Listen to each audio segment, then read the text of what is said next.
Toca Livros apresenta O Poder do Pensamento Positivo, Guia Prático para a Solução dos Seus Problemas Diários, de Norman Vincent Peale.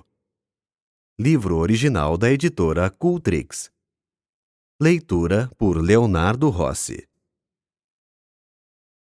Introdução.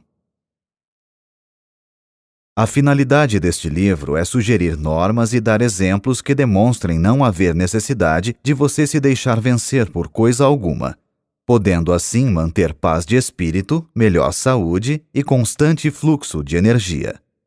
Em resumo, você poderá levar uma vida feliz e satisfeita.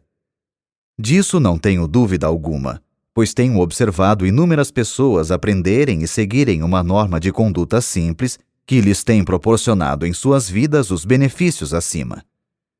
Tais asserções, que poderão parecer extravagantes, baseiam-se em demonstrações observadas na experiência humana. Realmente, muitas pessoas se deixam vencer pelos problemas da vida cotidiana. Passam os dias lutando, talvez até mesmo lamuriando-se, sob o peso de um penoso ressentimento para com aquilo que consideram a má sorte que a vida lhes reservou. Em certo sentido, poderá haver tal coisa como a sorte nesta vida, mas existe também um espírito e método pelos quais poderemos dominar e mesmo determinar essa sorte. É lamentável que as pessoas se deixem vencer pelos problemas, cuidados e dificuldades da existência, o que não deixa de ser completamente desnecessário. Ao dizer isso, certamente não ignoro nem mesmo menosprezo as dificuldades e tragédias do mundo, mas também não permito que elas predominem.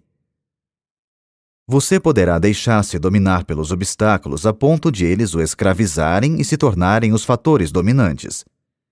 Sabendo como afastá-los do espírito, recusando-se a tornar-se mentalmente subserviente a eles e canalizando a força espiritual pelos seus pensamentos, você poderá sobrepujar os obstáculos que comumente poderiam esmagá-lo.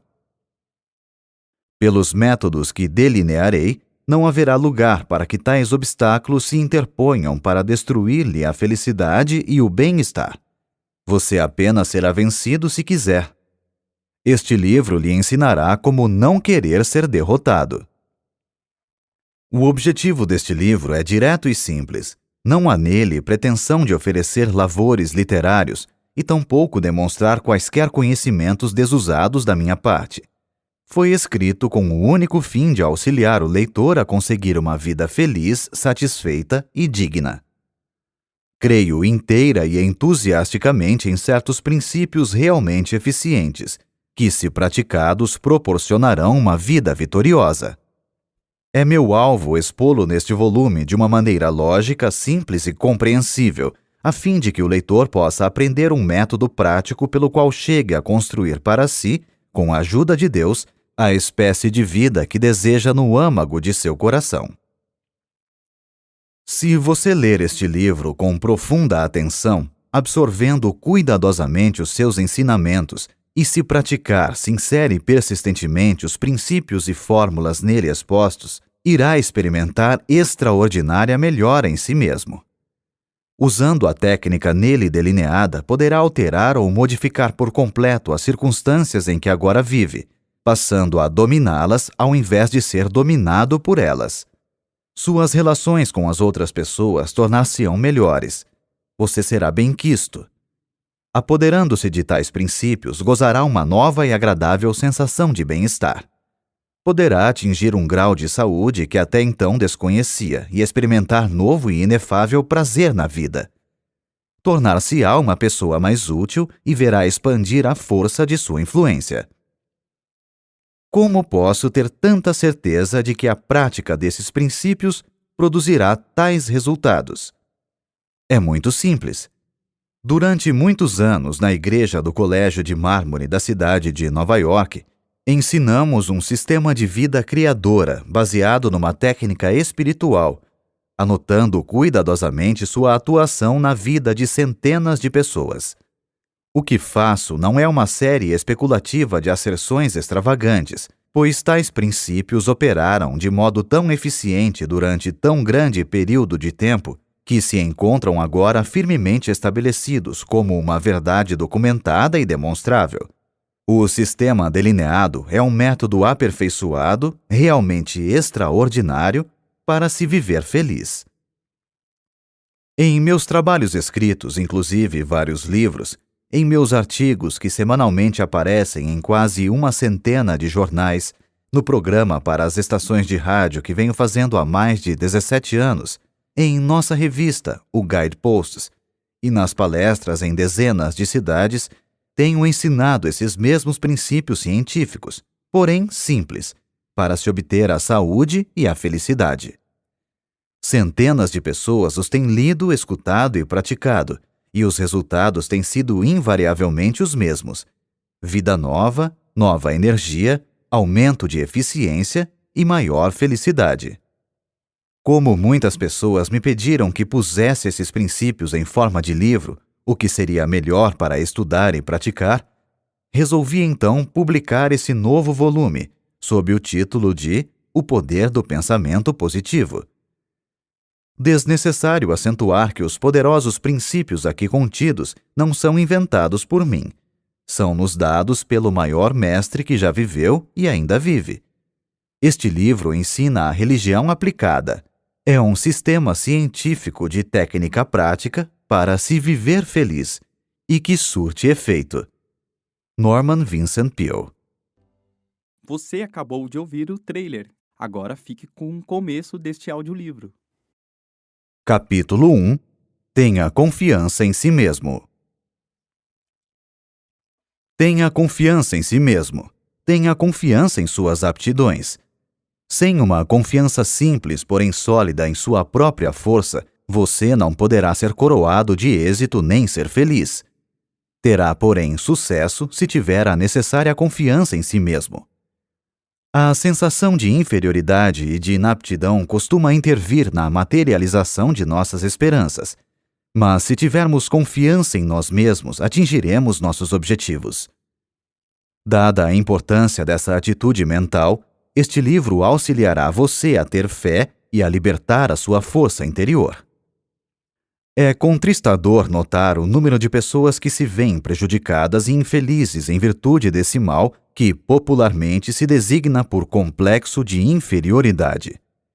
Mas você não tem necessidade alguma de saber desse mal.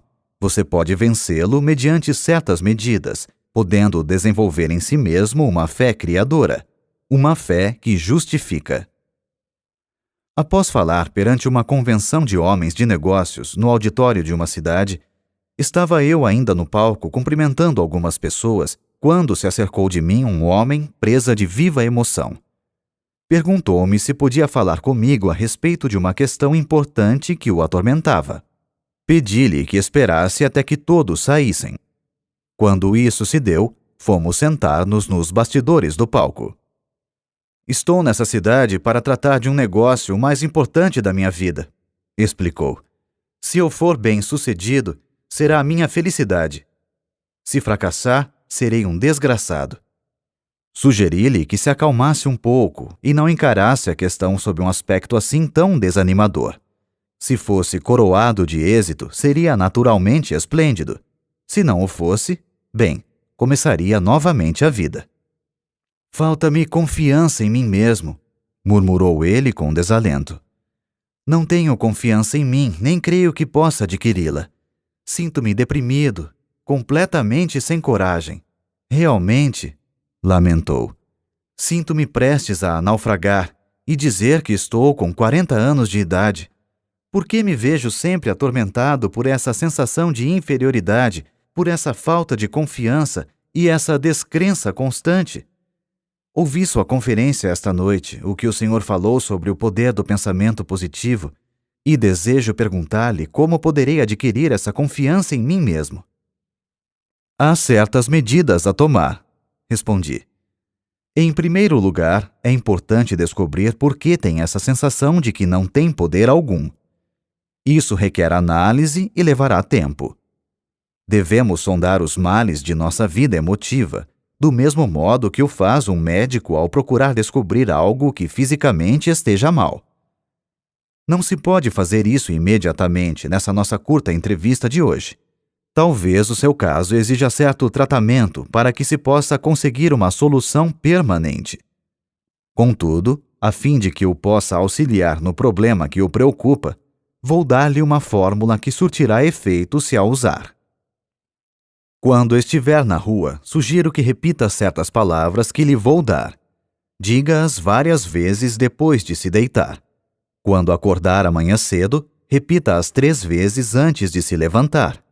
Quando estiver a caminho para ir tratar do seu importante negócio, repita-as novamente 3 vezes.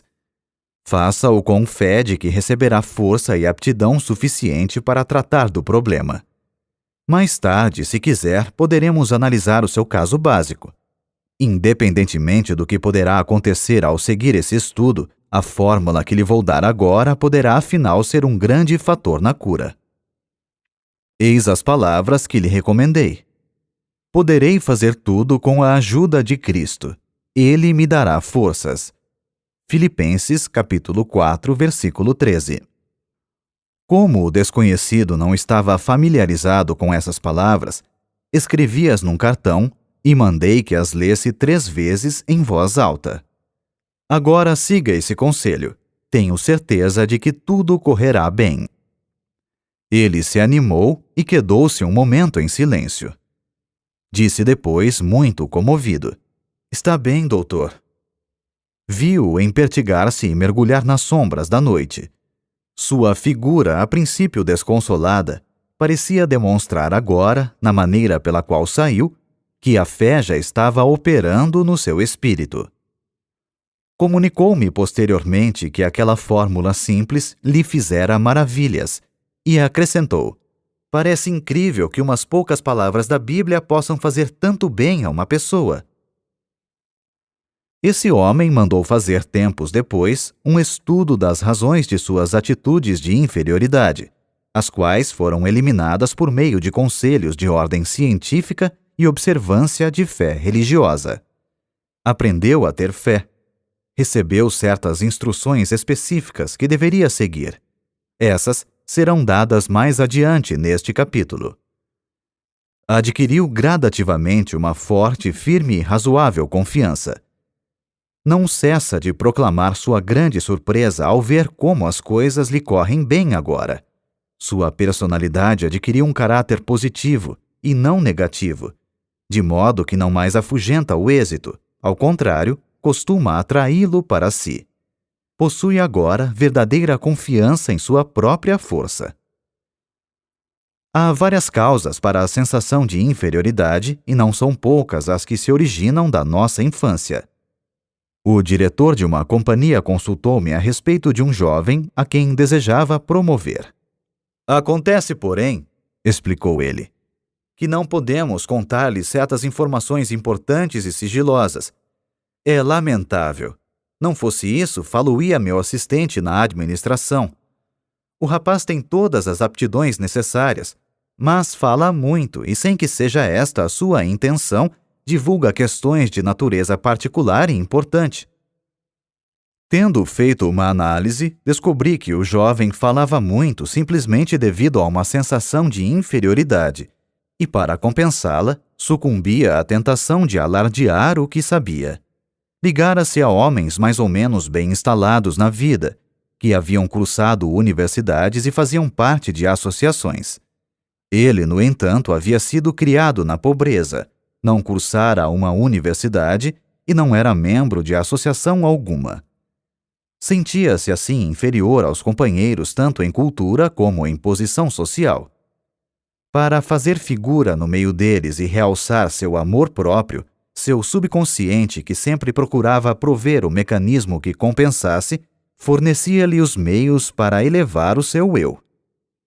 Sabia o que se passava na alta esfera da indústria e acompanhava o chefe a conferências, onde encontrava homens preeminentes e ouvia importantes conversações de caráter particular. Relatava aos companheiros boa parte das informações que não deviam transpirar, com o propósito de fazer com que eles o admirassem e invejassem. Isso servia para aumentar o seu amor próprio e satisfazer seu desejo de ser reconhecido como um grande elemento.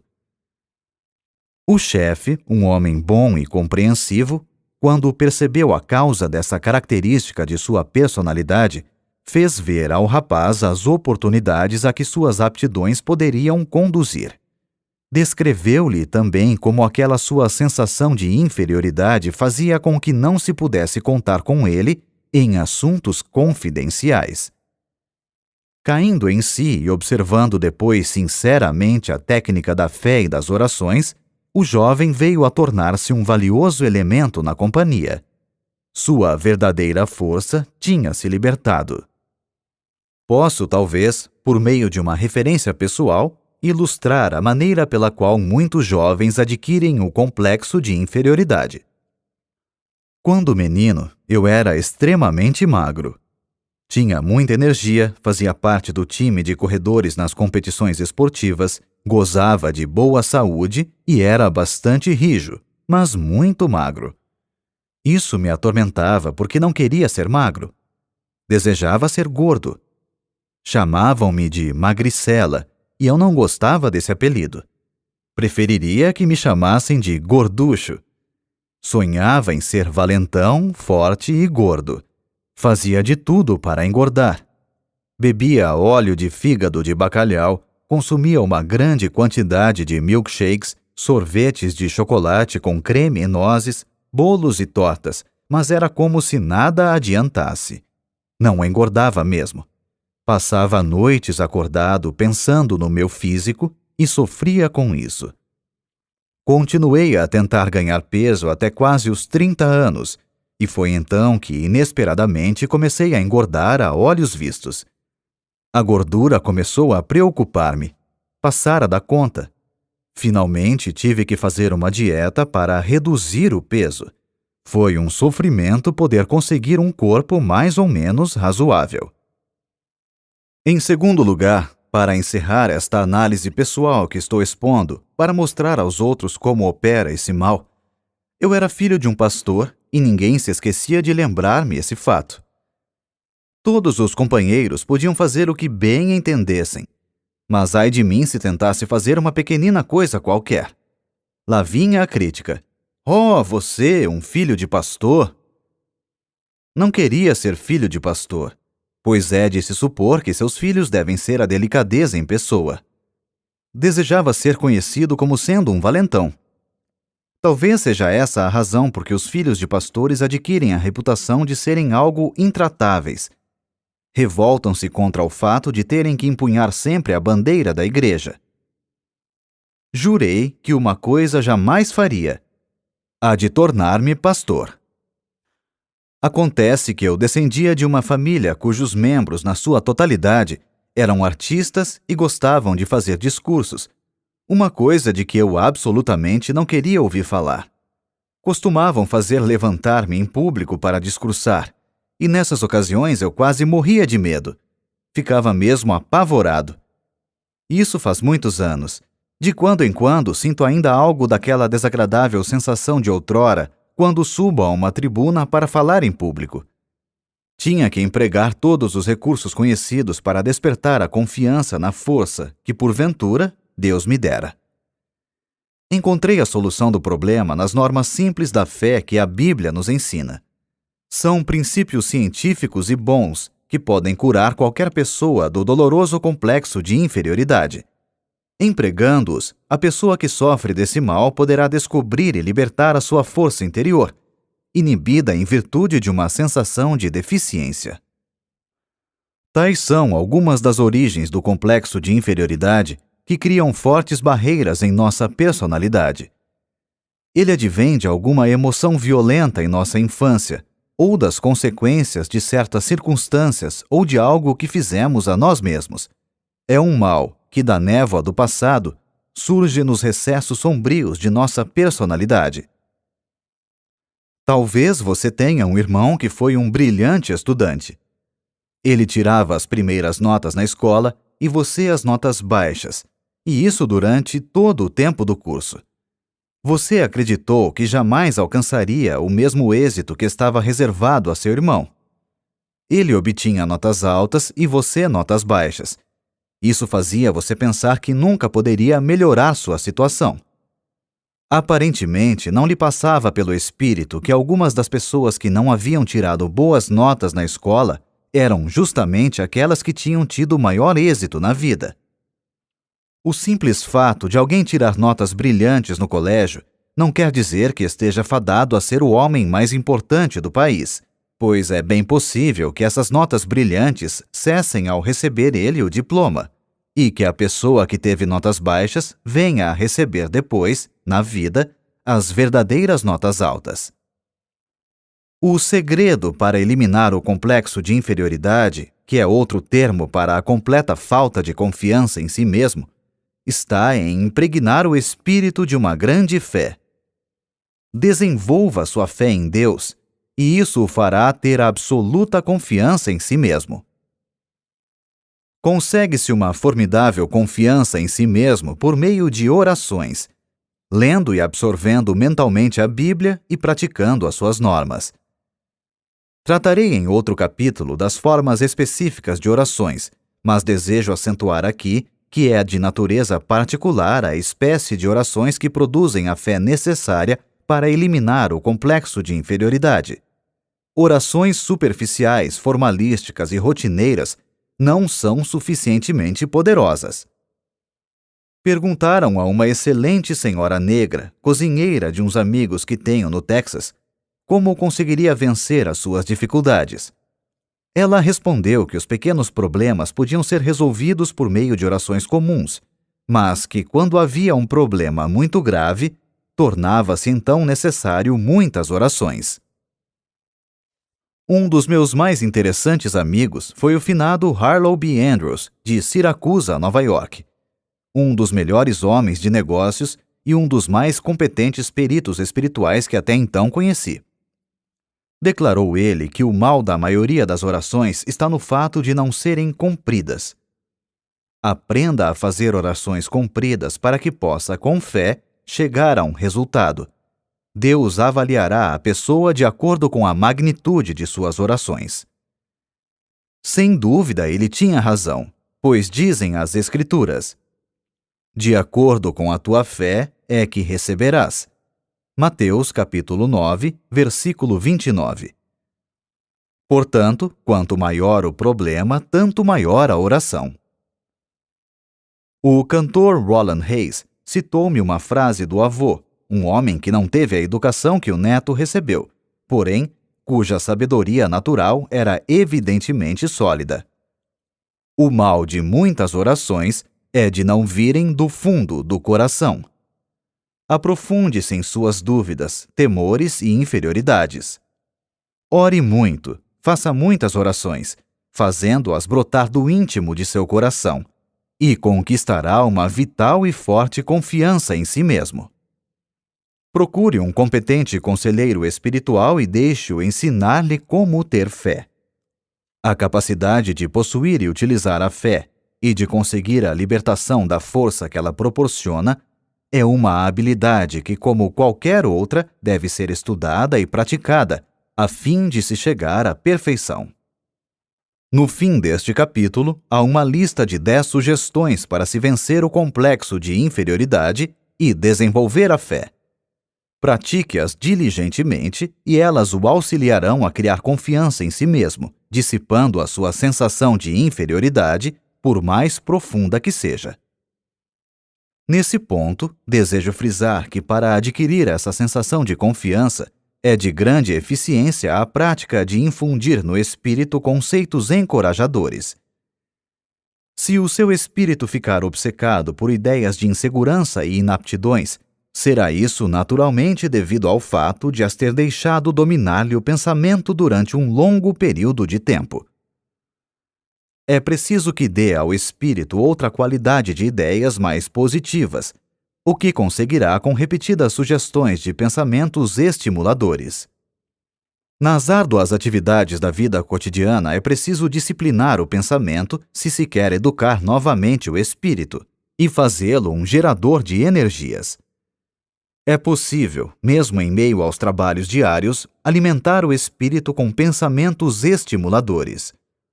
Permita-me, leitor, que lhe fale sobre um homem que assim procedia, utilizando-se de um método característico. Numa manhã de rigoroso inverno, ele veio buscar-me no hotel numa cidade do Oeste Central, para levar-me a outra cidade 35 milhas distante, onde eu tinha que fazer uma palestra. Subimos ao automóvel. Ele passou logo a imprimir certa velocidade ao carro, o que achei algo inconveniente, pois a estrada estava escorregadia. Lembrei-lhe de que dispunhamos de bastante tempo e sugeri que moderasse a marcha. "Não se preocupe quando eu estiver guiando", respondeu ele. Eu mesmo costumava sentir muita insegurança, mas acabei dominando-me. Tinha medo de tudo, de andar de automóvel e de avião.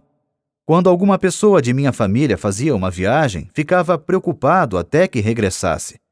Vivia sempre com a sensação de que ia acontecer alguma coisa, e isso me tornava a vida um sofrimento. Vivia dominado por esse complexo. Não tinha confiança em mim. Esse estado de espírito refletiu-se em meus negócios. As coisas não me corriam muito bem. Mas descobri um plano maravilhoso que me eliminou toda aquela sensação de insegurança. Hoje em dia, tenho confiança em mim e na vida. Era este o plano maravilhoso. Ele apontou para 2 clipes fixados no painel do carro, logo abaixo do para-brisa, e depois tirou do porta-luvas um maço de cartões.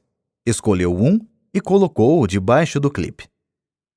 Lia-se no cartão: "Se tens fé, nada será impossível." Mateus, capítulo 17, versículo 20. Tirou o cartão e embaralhou com uma só mão os outros cartões, enquanto guiava com a outra. Pegou um ao acaso e colocou-o debaixo do clipe. Dizia o segundo cartão: "Se Deus estiver conosco, quem irá poder estar contra nós?" Romanos, capítulo 8, versículo 31. "Sou caixeiro viajante", explicou ele. "Ando o dia todo de automóvel visitando a freguesia. Descobri que, quando a gente está guiando, toda sorte de pensamentos nos assalta o espírito. Se a qualidade do pensamento é negativa, passa-se o dia todo com ideias negativas, o que é ruim. Era o que acontecia comigo.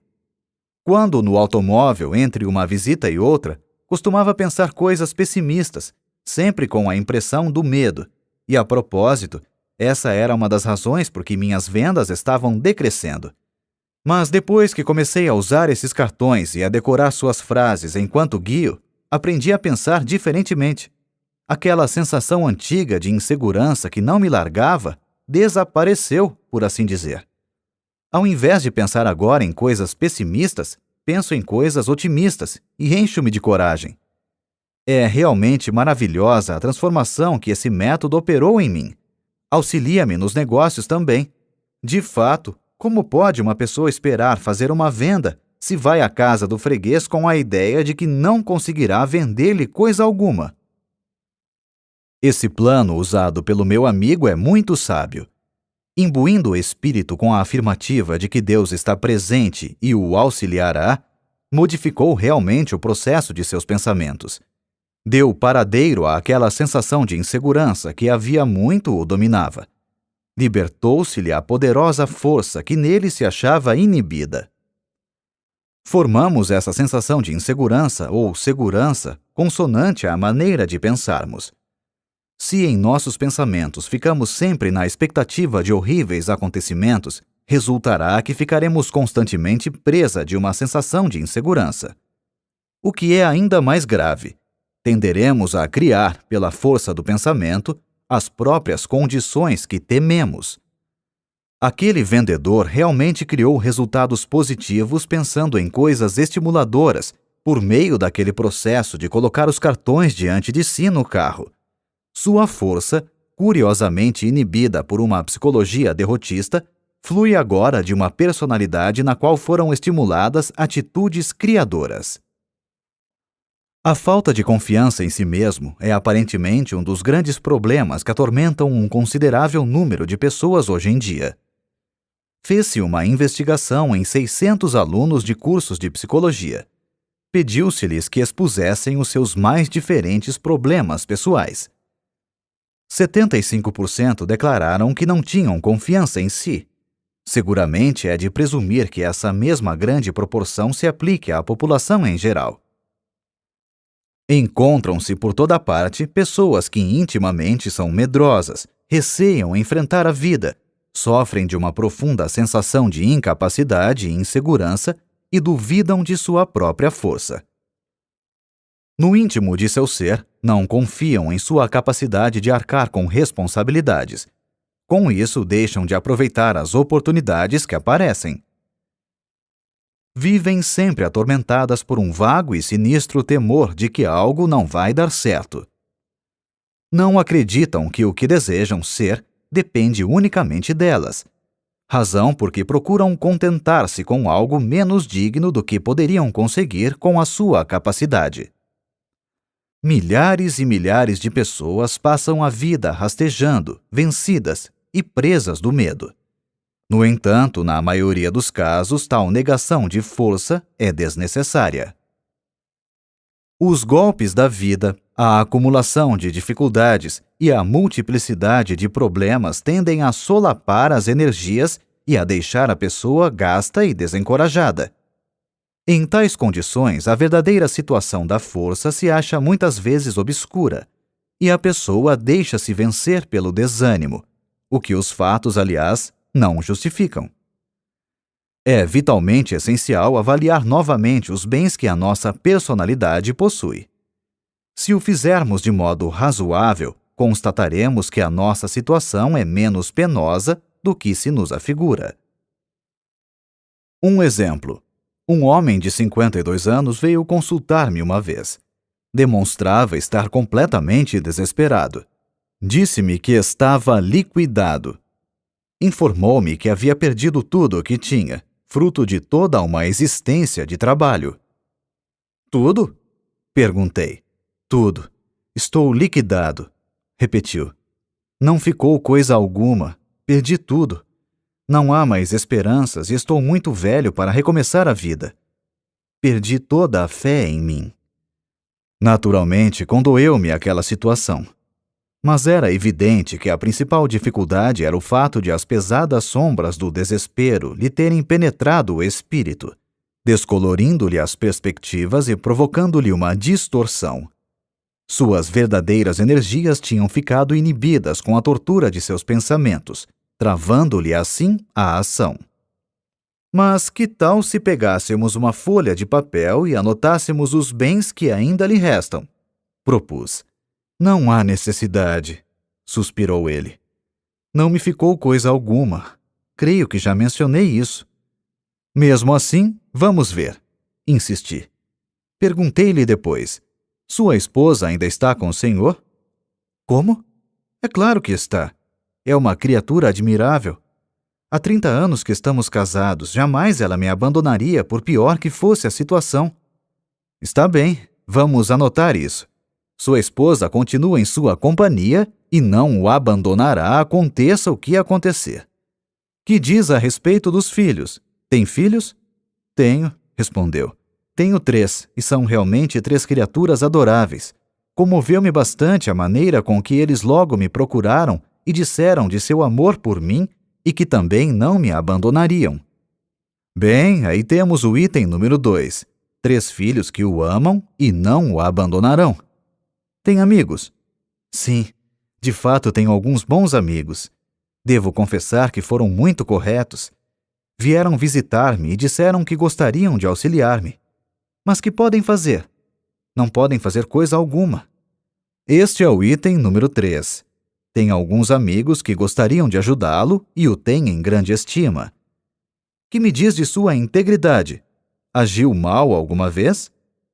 Não há nada contra a minha integridade. Sempre procurei agir direito. Tenho a consciência limpa. Muito bem. Anotemos a sua integridade como sendo o item número 4. Que me diz da sua saúde? Gozo de boa saúde. Poucas vezes fiquei doente. Creio que estou em boa forma fisicamente. Anotemos isso como sendo o item número 5, boa saúde. Que acha dos Estados Unidos? Acha que continuam ainda em franco comércio e seja o país das oportunidades? Acho sim. É o único país no mundo em que eu gostaria de viver. Eis o item número 6. O senhor vive nos Estados Unidos, o país das oportunidades, e está satisfeito de viver aqui. Indaguei depois. E o que me diz de sua fé religiosa? Crê em Deus e crê que Ele o auxiliará? Sim. Não creio que teria suportado tudo isso se não tivesse alguma ajuda de Deus. Agora, vamos ver a relação dos bens anotados. 1. Uma esposa maravilhosa, casado há 30 anos. 2.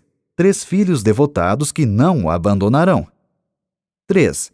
Amigos que o querem ajudar e que o têm em grande estima. 4. Integridade. Nada fez que o possa envergonhar. 5. Boa saúde. 6. Vive nos Estados Unidos, o maior país do mundo. 7. Tem fé religiosa. Mostrei-lhe na mesa a folha de papel.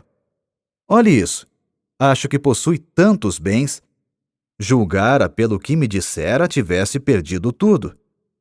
Ele sorriu meio envergonhado. De fato, não pensei nessas coisas, disse. Isso não me passou pela cabeça. Talvez a situação não seja realmente tão má, declarou pensativamente. Quem sabe? Talvez pudesse começar de novo a vida se conseguisse apenas adquirir certa confiança e pudesse sentir alguma força dentro de mim. Bem, ele compreendeu tudo e tratou de começar a vida novamente. Conseguiu fazê-lo somente depois de ter modificado seu ponto de vista e sua atitude mental. A fé varreu as dúvidas que o assaltavam, e uma força, o bastante para vencer suas dificuldades, emergiu do íntimo de seu ser. Esse incidente ilustra uma profunda verdade expressa num documento muito importante do célebre psiquiatra Dr. Karl Menninger. Disse ele: as atitudes são mais importantes que os fatos. Vale a pena repetirmos essa frase para que possamos aurir a verdade que ela encerra. Qualquer fato que enfrentarmos, por mais penoso que seja, mesmo que pareça irremediável, não será tão importante como a nossa atitude para com ele. Da maneira como julgamos um fato é que poderemos ser derrotados antes que possamos tomar qualquer medida com relação a ele. Poderemos talvez permitir que o fato nos esmague mentalmente antes que comecemos a tratar realmente dele. Por outro lado, a observância de pensamentos otimistas e animadores pode modificar ou dominar inteiramente o fato. Conheço um homem que é muito valioso para a sua companhia, não por causa de qualquer habilidade extraordinária, porém, por causa do fato de ele sempre demonstrar ser possuidor de um espírito animador. Quando seus companheiros encaram com pessimismo certo problema, ele logo empresta um método a que deu o nome de o método aspirador de pó. Isto é, por meio de uma série de perguntas, ele aspira o pó do espírito de seus companheiros, arranca-lhes as atitudes negativas. Depois, muito serenamente, sugere-lhes ideias positivas com relação ao problema, infundindo-lhes novas atitudes, as quais lhes dão nova concepção dos fatos. Muitas vezes os companheiros comentavam os problemas, os quais lhes pareciam diferentes quando esse homem começava a operar sobre eles. É a atitude de confiança que cria a diferença, e ela não elimina a objetividade na avaliação dos fatos. A vítima do complexo de inferioridade vê os fatos através de atitudes que lhe são prejudiciais. O segredo para corrigir-se está simplesmente em adquirir uma visão normal que se incline para o lado positivo. Se você, leitor, se julga vencido e perdeu a confiança em sua capacidade de vencer, sente-se, pegue uma folha de papel e faça uma lista, não dos fatores que lhe são adversos, mas dos que tenha a seu favor. Se pensarmos constantemente nas forças que parecem estar contra nós, acabaremos transformando-as numa verdadeira força, o que, aliás, não se justifica. Elas tomarão uma consistência que na realidade não possuem, Mas se, ao contrário, encararmos mentalmente os nossos valores e os pesarmos e fixarmos neles os nossos pensamentos, realçando-os ao máximo, conseguiremos libertar-nos de nossas dificuldades, independentemente do que possam ser. As nossas forças interiores começarão a firmar-se e, com o auxílio de Deus, tirar-nos-ão da derrota para nos conduzir à vitória. Uma das mais poderosas concepções, que é seguramente a cura para a falta de confiança, é o pensamento de que Deus está realmente ao nosso lado, ajudando-nos. Este é um dos mais simples ensinamentos da religião. Deus Todo-Poderoso será nosso companheiro, não nos abandonará e auxiliar-nos-á até o fim. Nenhuma ideia é tão poderosa para desenvolver a confiança em nós mesmos como a dessa simples crença, quando praticada. Para praticá-la, basta afirmar: Deus está me ajudando. Deus está me guiando. Leitor amigo, despenda alguns minutos imaginando sua presença. Repita depois essa afirmação com fé. Trate de seus afazeres com a ideia de que aquilo que você afirmou e imaginou é verdade. Faça essa afirmação, imagine a sua presença, tenha fé e será senhor de si. A libertação das forças que esse processo estimula o surpreenderá. A sensação de confiança depende do tipo de pensamentos que habitualmente ocupa seu espírito. Pense no fracasso e pode estar certo de que se sentirá fracassado. Pratique, porém, pensamentos estimuladores. Faça disso um hábito dominante e acabará desenvolvendo uma forte sensação de capacidade que o habilitará a vencer quaisquer dificuldades. Realmente, a sensação de confiança aumenta a nossa força. Basil King disse certa vez: seja ousado, que forças poderosas virão em seu auxílio. A experiência prova a verdade desse conceito. Você sentirá que essas forças poderosas o estão auxiliando à medida que a sua crescente fé vai modificando suas atitudes. Emerson declarou uma grande verdade: somente vencem aqueles que acreditam poder vencer. E acrescentou: faça aquilo que você possa temer, que o temor desaparecerá. Tenha sempre confiança e fé que seus temores e sensação de insegurança logo deixarão de exercer qualquer domínio sobre você.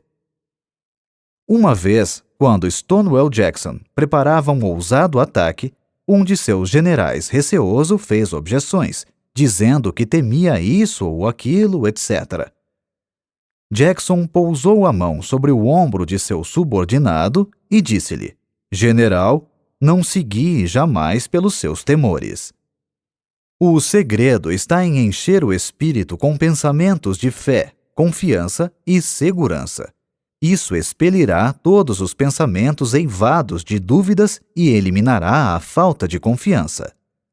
A um homem que durante muito tempo vivia atormentado por uma sensação de insegurança e temores, sugeri que lesse a Bíblia inteira, sublinhando com o lápis vermelho todas as citações nela contidas relativas à coragem e confiança. Ele acabou decorando-as. De fato, impregnou o espírito com os pensamentos mais sadios, mais felizes e mais poderosos que há no mundo. Esses pensamentos dinâmicos transformaram-no. De criatura desesperada que era, passou a ser um homem de força dominante. Foi notável a transformação que nele se operou em poucas semanas. De um espírito quase completamente fracassado, passou a ser uma personalidade confiante e inspiradora. Reconquistou a confiança em si mesmo e em sua própria força por meio de um processo simples, o de modificar o seu modo de pensar. Para resumir, que pode você fazer agora para criar confiança em si mesmo? Mencionamos abaixo 10 regras simples e exequíveis para dominar suas ideias de inaptidão e aprender a ter fé. Milhares de pessoas as têm empregado e obtido brilhante resultado. Comece a seguir esse programa que irá também criar essa confiança em si mesmo e em sua própria força. Você também terá essa mesma sensação de possante energia. 1. Formule e grave indelevelmente em seu espírito um quadro mental de si mesmo como sendo coroado de êxito em tudo. Mantenha sempre esse quadro no espírito. Não permita que desapareça. Seu espírito procurará desenvolver essa ideia. Jamais pense que irá fracassar. Jamais duvide da realidade dessa imagem mental. Seria perigosíssimo, pois o espírito sempre procura realizar aquilo que se imagina.